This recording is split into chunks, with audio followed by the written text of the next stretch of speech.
Okay, well, welcome back. Come on in. This is part 2 of highlighting, day 2 highlighting. We're going to actually go into the paperwork, go into the test, and um, take a look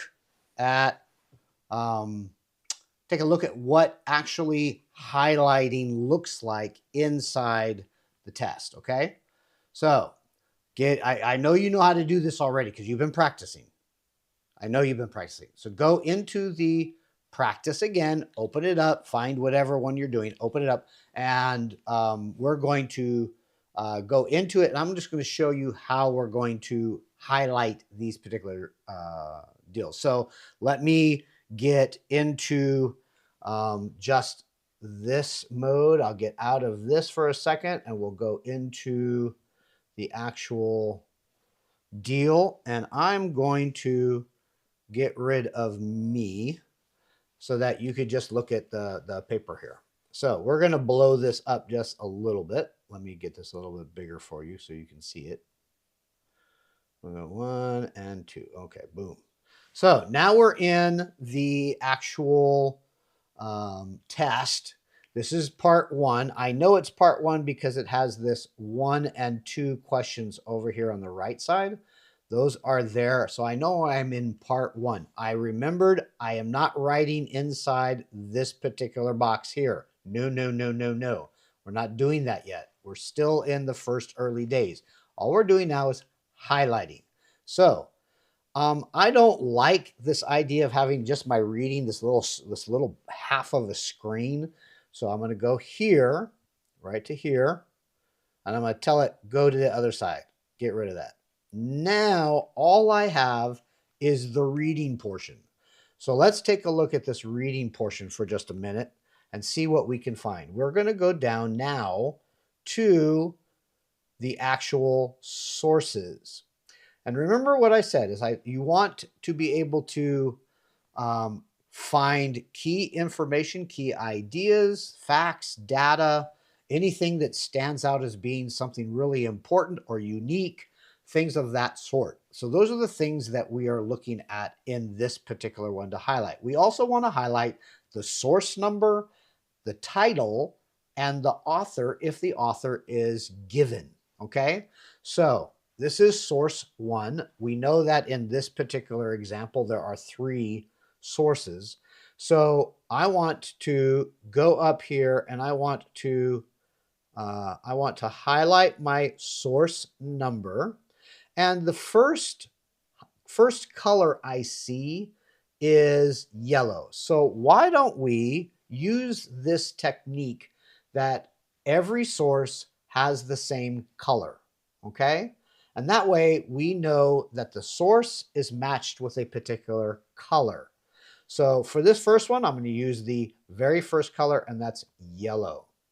And there is the title. Here's the title and the author's name. There's an author's name given there. So I'm going to highlight those as well. Same color. Why? Because my source 1 is in yellow. Now, if I were doing both the highlighting online and on a piece of scratch paper, I might want to mark with a yellow crayon, yellow pen, something, yellow highlighter, that source 1 and then highlight that yellow so that everything is that I'm going to write about on my piece of paper is all associated. It's all connected to source 1, which is yellow. Okay.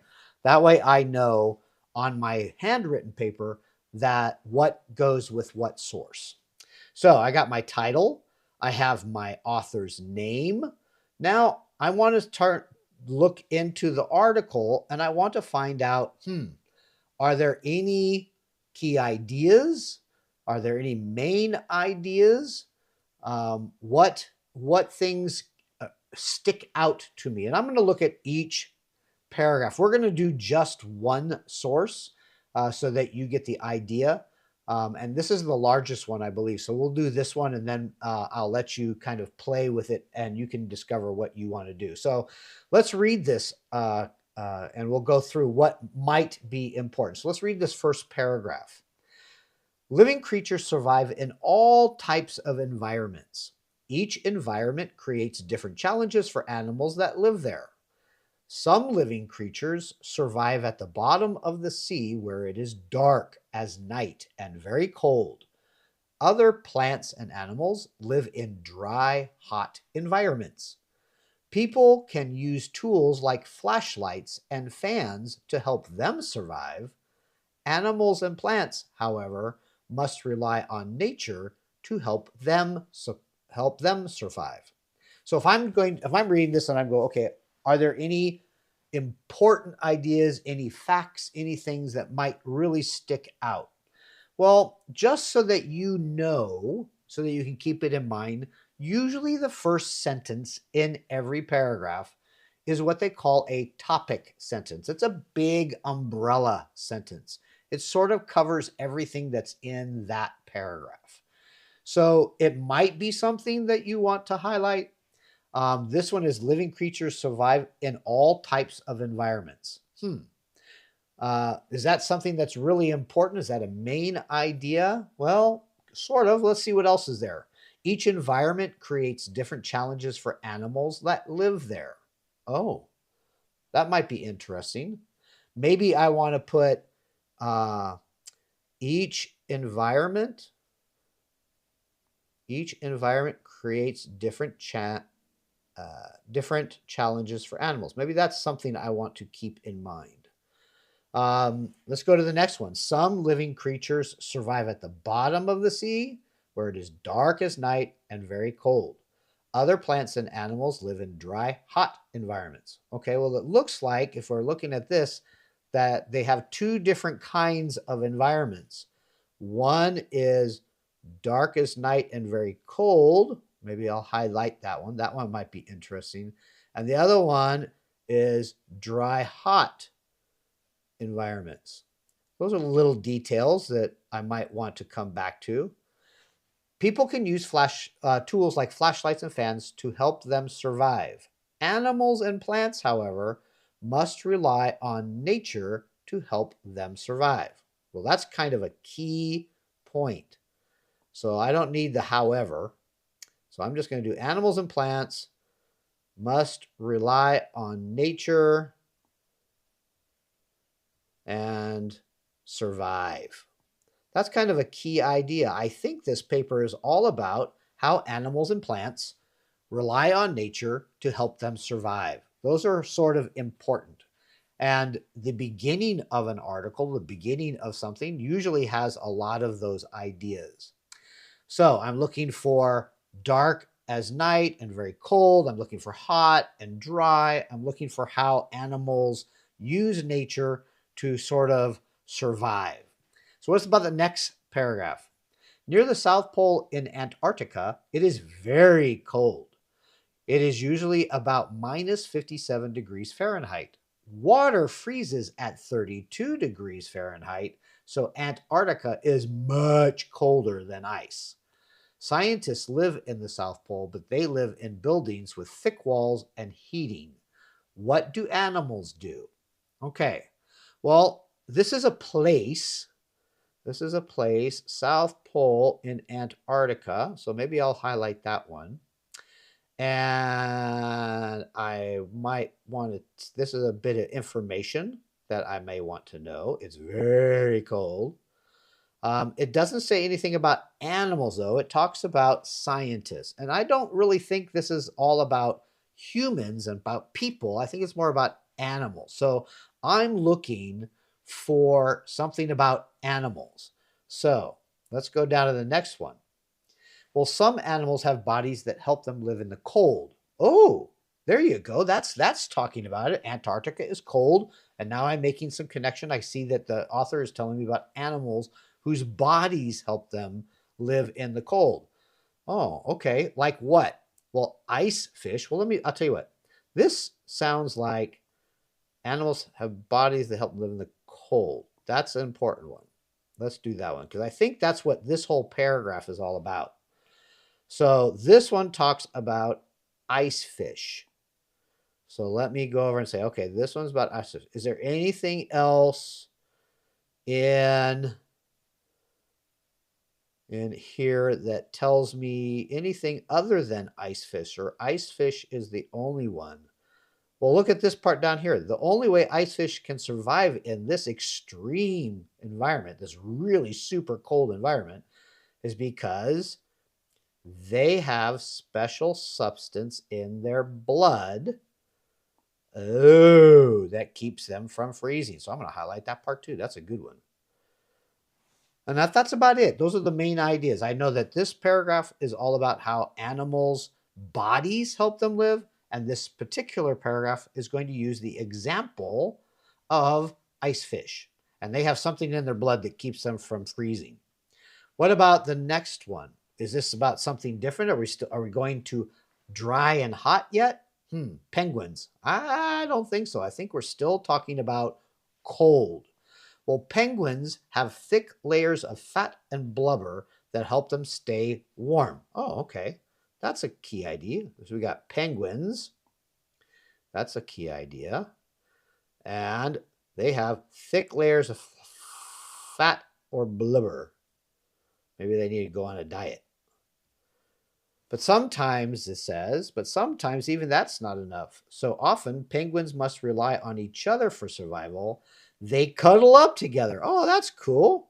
That's kind of good. That's neat. They cuddle up together. That's another one. So we're going to highlight that one. Okay. So we got cold. We got ice fish and we got penguins. Ice fish have something in their blood that keeps them from freezing, and penguins have really fat bodies, and that keeps them warm. But if that doesn't do it, then they get all close and get all in a big cuddle and have keep each other warm that way. What about this next one? Another area that can be hard to live in is the dry, hot desert. Ooh, that's another place, huh? So I'm going to highlight that because we're changing from cold to hot and dry. And then he goes and this person starts speaking back about people again. People who live in the desert often wear special clothes to protect them from the heat. When they build homes, they have air conditioners to keep them cool, and to find water, they dig wells that provide water from deep in the ground. How do animals survive in the hot, dry conditions?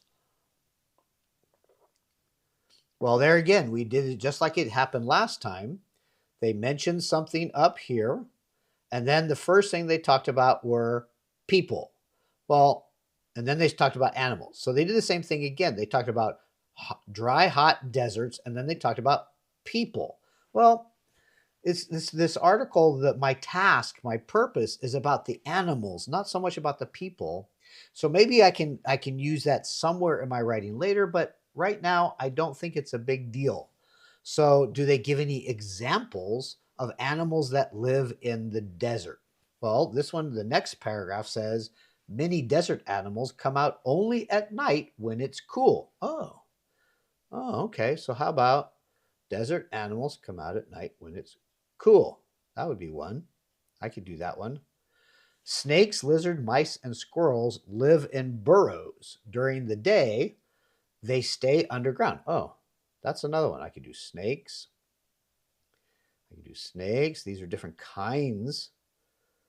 Lizards. Did it go? Come on. Mice. And squirrels.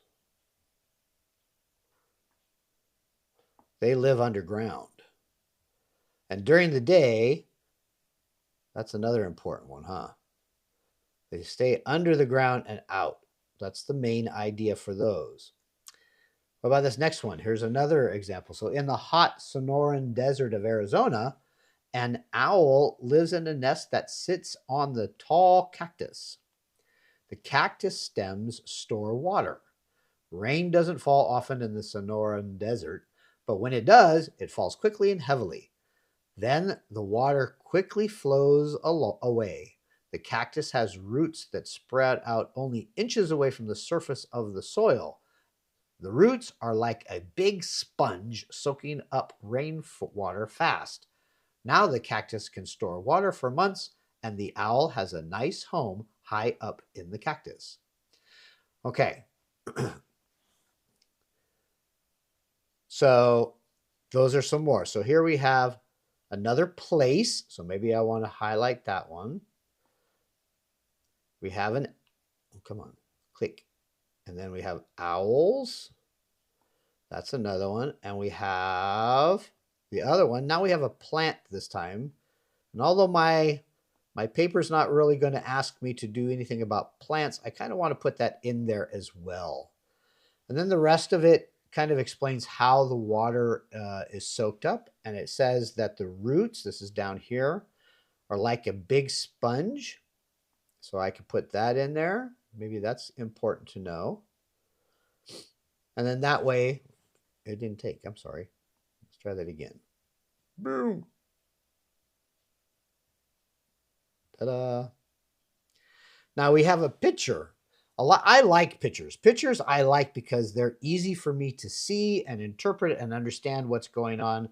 And so I can just say an owl nests on a cactus. That might be something I can just think about. Now, the last part, it says the ocean now. Okay, we're moving into the ocean. So now we're not in a desert. We're not in the Antarctic in the cold. We are in the ocean. And what's about the ocean?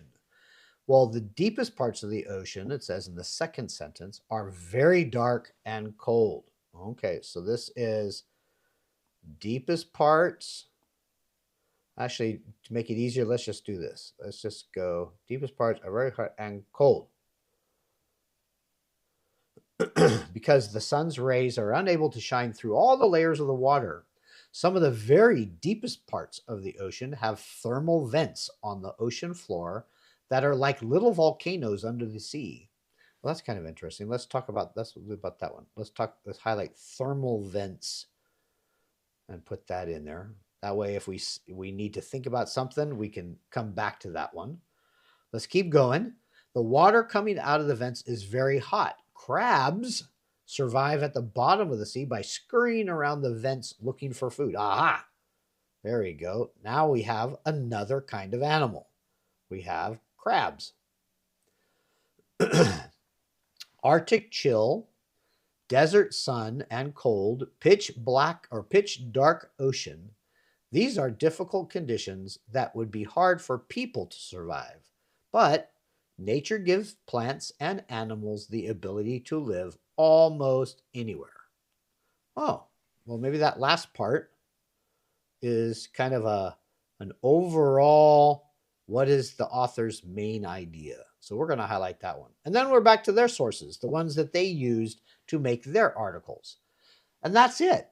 That's pretty much all that there is to it. You've highlighted key ideas. You've identified specific details or unique details like crabs, thermal vents, et cetera, et cetera. You have done all of those things. They're all there. And look, you don't have to read the entire thing anymore. You have just the key ideas. You also have the title, the author's name, and the source. Now, once you do this with all of your sources, oh, by the way, let me do this real quickly, just so that you understand what I meant by why I used the first color highlighter for the first source. Because when I get to the second source, I'm going to use the second color. Boom! And I will do the same thing. Author's name and title, that's there. I'm going to use the same source. So everything in source 2 is going to be this kind of orangish color. And I will do exactly the same thing as I did in source 1. When I get to source 3, of course, I'm going to use a different color. I'm going to use the next color of my highlighters.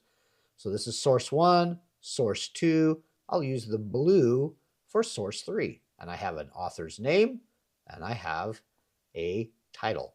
Ta-da! Bingo. Everything in source 3 is going to be in this kind of this blue-green kind of color. And so that's how you do it. That's what you're highlighting. That's what you're looking for. Excuse me. So let me go back and we're going to look at here.